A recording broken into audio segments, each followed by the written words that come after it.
안녕하세요. 자, 그, 2기 때, 사례 문제는, 기출 문제가 아니고, 좀 출제가 가능한 그 신작 사례들을 중심으로 해서 사례 문제를 좀 구성을 할 생각입니다. 그 다음 이제 선택형 지문도, 기출 지문을 그대로 내는 게 아니라 조금 이렇게 변형을 해서 쟁점을 이렇게 묻고자 합니다. 여러분들 이제 2기 준비하시는 과정에서 이렇게 기간이 되게 짧기 때문에 이때 이제 자기 나름대로의 전략을 좀 세워서 어떤 목표를 달성할 것인지 이걸 좀 생각을 하시고 좀 준비를 하시는 것이 좋을 것 같아요. 그래서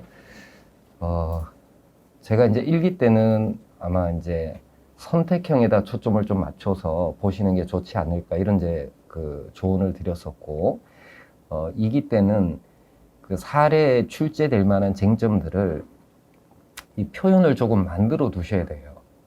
그렇지 않으면은 한번 생각해 보세요. 50점을 한 30분 정도에 서술을 해야 된단 말이죠. 근데 서술해야 될 그 쟁점이라든지 이런 거 파악하는 것도 좀 어렵고, 그 다음에 쟁점을 설사 파악했다 하더라도 어떻게 써야 될지 이게 조금 그 잘 안 잡혀 있으면은 시간 내에 쓰는 것은 거의 불가능합니다. 그럼 결국은 이제 답안에 어떻게 쓰느냐면은 결론 뭐 그리고 이유는 잘 모르겠고 이런 식으로 이제 쓸 수밖에 없어요. 그래서 그냥 이유 중에 이제 뭐 조문 하나 쓰고 그 다음에 이제 사안포섭을 한다든지 뭐 이런 식으로 이제 가게 돼요. 그러면 좋은 점수가 나올 수가 없습니다.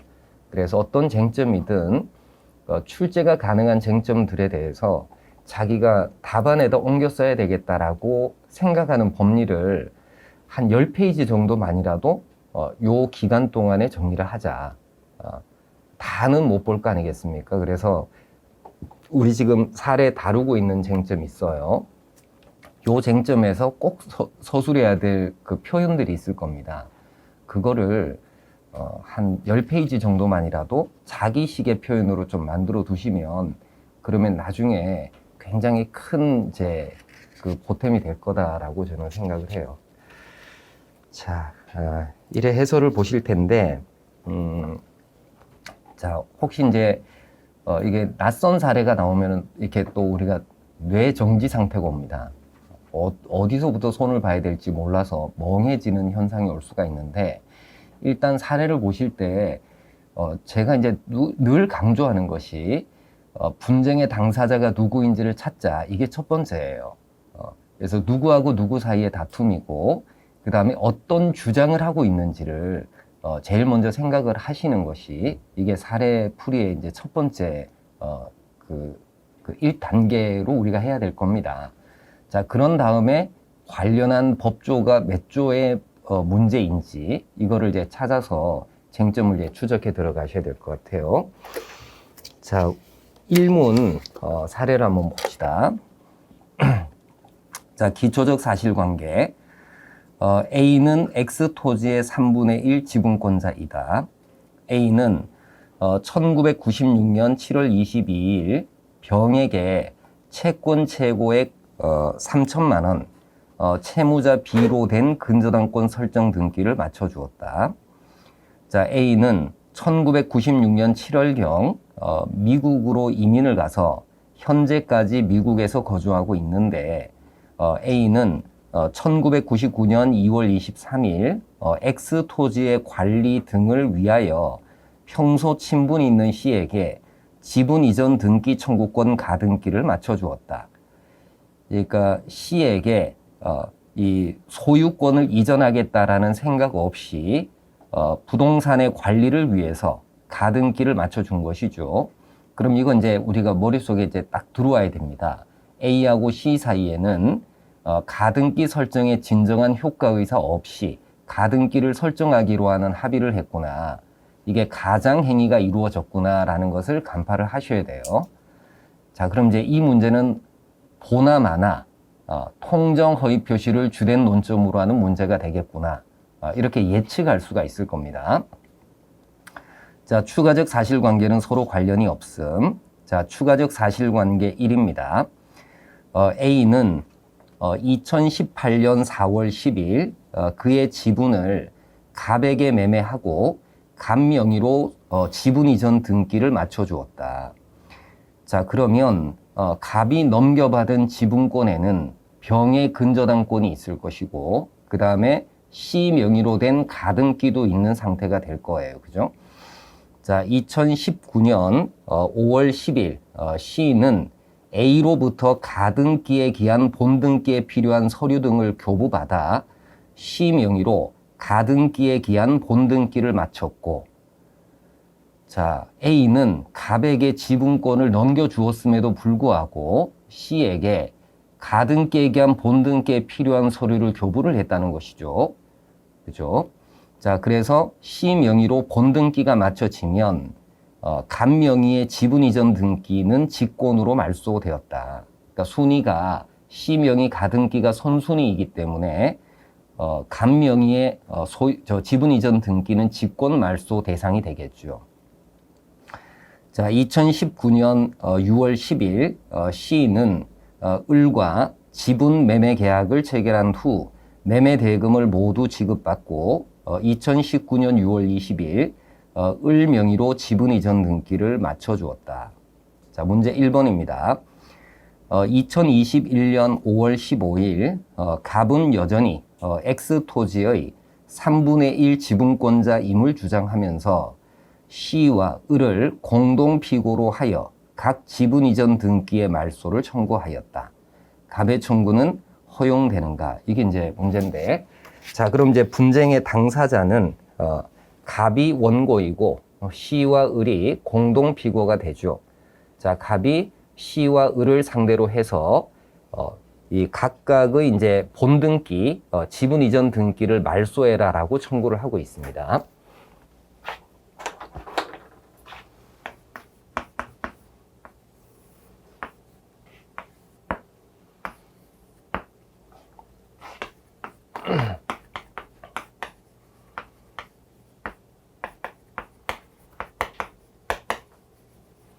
말소 청구를 하고 있죠. 자, 이게 이제 지금 요렇게 이제 관계를 파악을 하게 되면은 이 말소 청구의 청구권의 근거가 뭘까라는 것을 이제 한번 떠올려 보는 겁니다. 자, 갑하고 C나 을 사이에는 아무런 계약 관계가 없죠. 그럼 결국 이제 지분권을 기초로 하는 방해 배제 청구가 될 거예요. 그러니까 214조에 기초한 등기 말소 청구가 되겠죠. 그래서 청구권의 근거는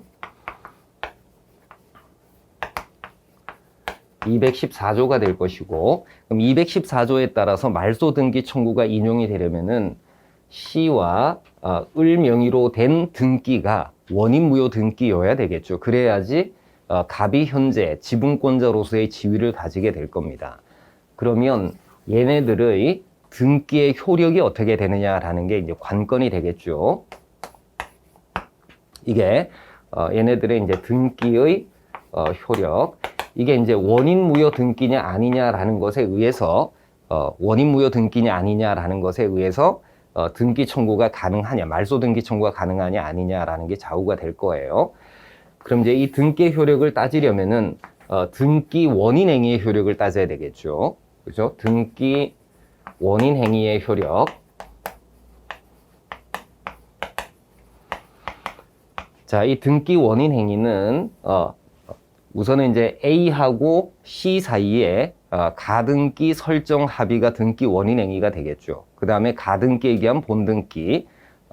그래서 요거는 원인 행위의 효력은 A와 C 사이의 가등기 설정 행위.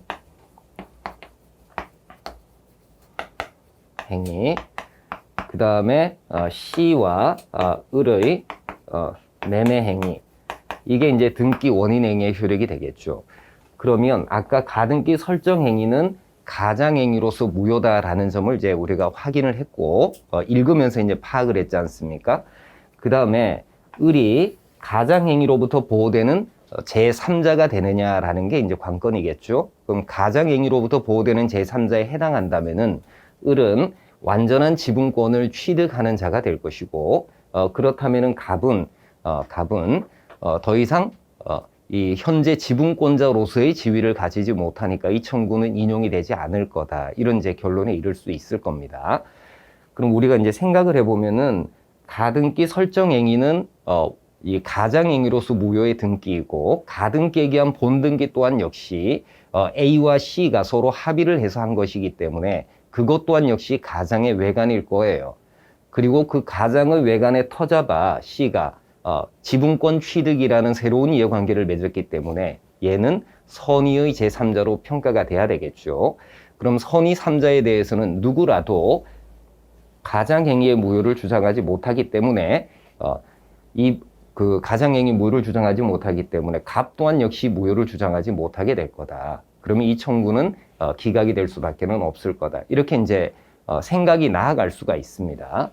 자, 답안을 구성하면은 결론은 갑의 청구는 허용되지 않는다라는 것이 이제 결론이 될 것이고, 이유에서는 이거를 이제 순차적으로 시간의 순서대로 이렇게 서술을 해 나가는 겁니다. 첫 번째는 A와 C의 가등기 설정 행위, 이게 가장행위로서 무효다. 요 부분에 서술이 하나 들어가야 되고요. 자, 그 다음에 가장행위의 무효는 선의의 제3자에게 대항하지 못하죠. 그러니까 108조 2항에서 말하는 선의 3자의 개념을 얘기를 좀 해야 될 겁니다. 그래서 108조 2항의 선의 3자의 의미. 자, 이거는 우리가 서술할 수 있도록 말을 조금 만들어 두셔야 돼요. 가장의 외관을 토대로 실질적으로 새로운 법률상 이해관계를 맺은 자. 요렇게 이제 정리를 하면은 되겠죠. 자, 그 다음에 세 번째는 가장행위의 무효를 대항하지 못하는 제3자가 누구냐라는 것도 우리가 파악을 좀 해봐야 됩니다. 가장행위의 당사자는 선의의 제3자에 대해서 무효를 대항하지 못하지만 갑처럼 독자적으로 무효를 주장할 만한 사람들도 역시 선의 3자에게는 무효를 대항하지 못할 것이냐. 그래서 무효를 대항하지 못하는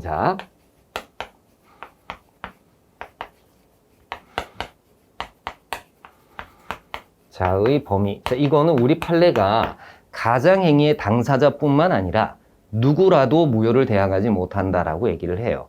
그래서 요 세 가지가 기본적으로 서술되어야 될 법리예요. 그리고 이제 결론 사안에다가 적용을 하면 되겠죠. 자, 그래서 요게 이제 그 서술해야 될 내용이 되겠죠. 우리 시범 답안 한번